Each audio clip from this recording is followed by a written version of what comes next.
नमस्कार। प्रस्तुत है आज का चिंतन। निराशा का दूसरा नाम है भय, बेचैनी और अशांति।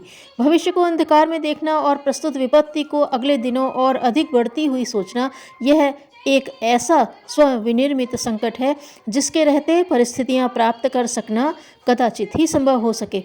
सोचने का एक तरीका यह है कि अपना गिलास आधा खाली है और अभावग्रस्त स्थिति सामने खड़ी है। सोचने का दूसरा तरीका यह है कि अपना आधा गिलास भरा है जबकि सहस्त्रों पात्र बिना एक बूंद पानी के खाली पड़े हैं। अभावों की कठिनाइयों की सोचते रहना एक प्रकार की मानसिक दरिद्रता है जो रात्रि के अंधकार को ही शाश्वत मान बैठा और जिसे यह विश्वास नहीं कि कुछ समय बाद अरुणोदय भी हो सकता है, उसे बौद्धिक क्षेत्र का नास्तिक कहना चाहिए।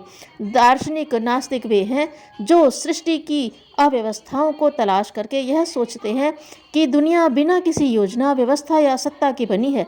उन्हें सूर्य और चंद्रमा का उदय अस्त, बीज और वृक्ष का अनवरत संबंध जैसे पग पग पर प्रस्तुत व्यवस्था क्रम सूझते ही नहीं। ईश्वर का अस्तित्व और कर्तृत्व उनकी दृष्टि से ओझल ही रहता है। ठीक इसी प्रकार की बौद्धिक नास्तिकता वह है जिसमें जीवन के ऊपर विपत्तियों और असफलताओं की काली घटाएं ही छाई दिखती हैं। उज्जवल भविष्य के अरुणोदय पर जिन्हें विश्वास ही नहीं जमता।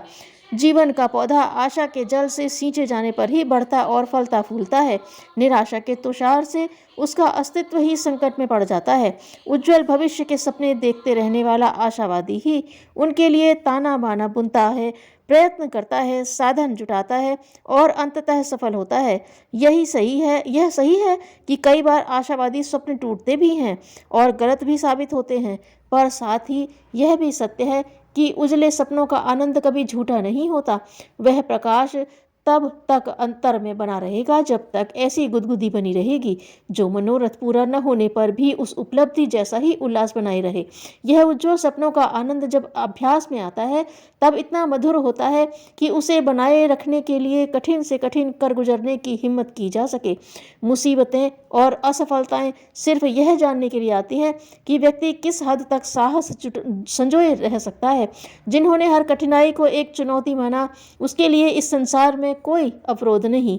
छात्रों को आए दिन अध्यापक के पूछे प्रश्नों का हल करना पड़ता है, तभी उसे उत्तीर्ण होने की प्रतिष्ठा प्राप्त होती है। अवरोध एक प्रकार का अध्यापक है जो प्रतिभा को विकसित करने के लिए उत्तेजना प्रदान करता है और चिरस्मरणीय सफलता वर्ण कर सकने की क्षमता से सुसंपन्न बनाता है।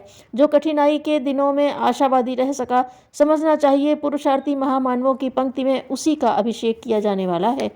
बड़ी सफलताएं इस बात की अपेक्षा करती हैं कि व्यक्ति में धैर्यपूर्वक देर तक कठिन परिश्रम करते रहने की क्षमता हो। ऐसी मन स्थिति उसी की हो सकती है जिसने आशावाद को अपने स्वभाव का अंग बना लिया हो। छुई मुई की तरह जरा सी कठिनाई आने पर जो मुरझा जाते हैं, अवरोधों को राई न मानकर जो पर्वत समझते हैं, उनके लिए अपना मानसिक संतुलन बनाए रहना ही एक समस्या है। अपने आप को संभाल सकना ही जिनके लिए भार बना हुआ है, उनके लिए सफलता के लिए जितनी शक्ति आवश्यक है उतनी जुटा सकना किसी भी प्रकार संभव न हो सकेगा और वे हर काम में बार बार असफल ही होते रहेंगे। धन्यवाद।